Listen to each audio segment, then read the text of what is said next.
Saudara-saudara terkasih, marilah kita mendoakan doa malaikat Tuhan. Dalam nama Bapa dan Putra dan Roh Kudus. Amin. Maria menerima kabar dari malaikat Tuhan, maka ia mengandung dari Roh Kudus. Salam Maria, penuh rahmat, Tuhan sertamu.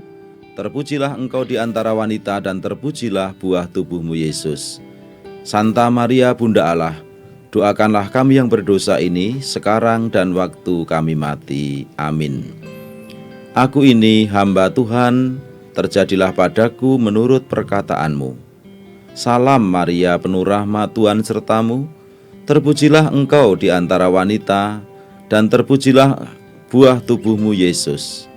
Santa Maria Bunda Allah, doakanlah kami yang berdosa ini sekarang dan waktu kami mati. Amin. Sang Sabda sudah menjadi manusia dan tinggal di antara kita. Salam Maria, penuh rahmat, Tuhan sertamu. Terpujilah engkau di antara wanita dan terpujilah buah tubuhmu Yesus. Santa Maria Bunda Allah, doakanlah kami yang berdosa ini sekarang dan waktu kami mati. Amin. Doakanlah kami ya Santa Bunda Allah, supaya kami dapat menikmati janji Kristus. Marilah kita berdoa. Ya Allah, karena kabar malaikat kami mengetahui bahwa Yesus Kristus Putramu telah menjadi manusia. Kami mohon curahkanlah rahmat-Mu ke dalam hati kami, supaya berkat sengsara dan salibnya kami dibawa kepada kebangkitan yang mulia, demi Kristus Tuhan dan pengantara kami.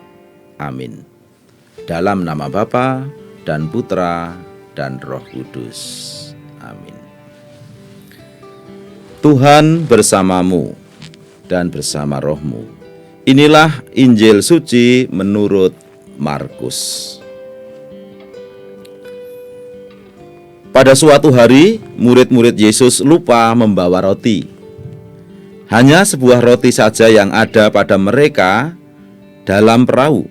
Lalu Yesus memperingatkan mereka, katanya, "Berjaga-jagalah dan awaslah terhadap ragi orang Farisi dan ragi Herodes." Maka mereka berpikir-pikir dan seorang berkata kepada yang lain, "Ini dikatakannya karena kita tidak mempunyai roti." Ketika Yesus tahu apa yang mereka perbincangkan, ia berkata, "Mengapa kalian memperbincangkan soal tidak ada roti? Belum jugakah kalian memahami dan mengerti? Telah degilkah hatimu? Kalian mempunyai mata, tidakkah kalian melihat? Dan kalian mempunyai telinga, tidakkah kalian mendengar?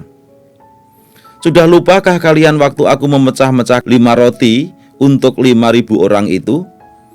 Berapa bakul penuh potongan-potongan roti yang kalian kumpulkan?" Jawab mereka, 12 bakul.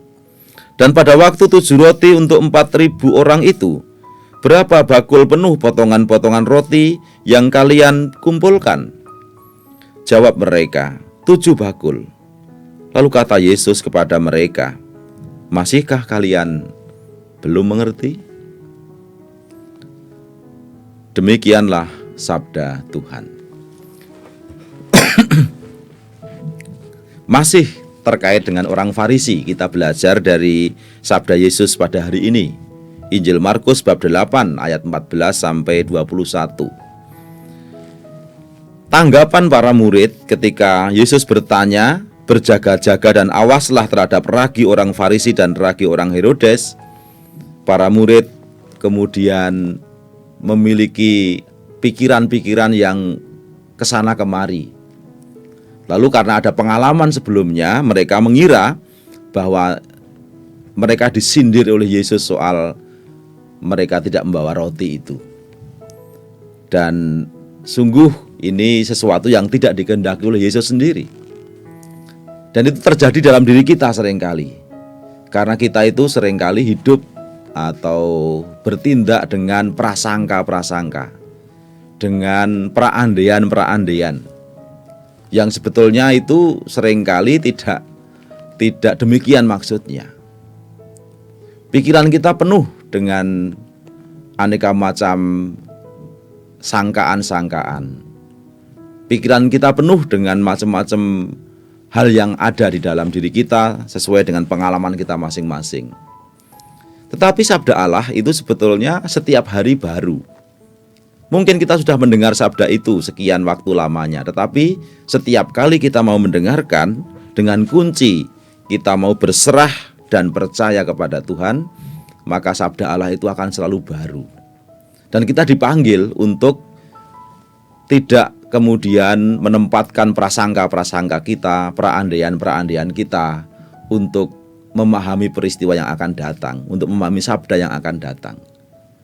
Belajar mengosongkan pikiran kita. Tuhan, bersabdalah, hamba-Mu mendengarkan. Kata-kata Samuel ketika dia dipanggil Tuhan itu sungguh menginspirasi. Tuhan, bersabdalah, hamba-Mu mendengarkan. Badhe ngendika menapa Gusti? Kula badhe mirengaken. Nah, sikap seperti ini yang terus-menerus perlu kita bangun setiap hari di dalam hidup kita. Karena dunia ini terlalu indah untuk sekedar kita penuhi dengan perandaian-perandaian, prasangka-prasangka dan pikiran-pikiran kita. Kita buka hati kita buka pikiran kita, biarkan sabda Allah masuk, menembus relung hati kita. Salam sejahtera. Tuhan bersamamu. Semoga saudara sekalian dilindungi, dibimbing dan diberkati oleh Allah yang Maha Kuasa, Bapa dan Putra dan Roh Kudus.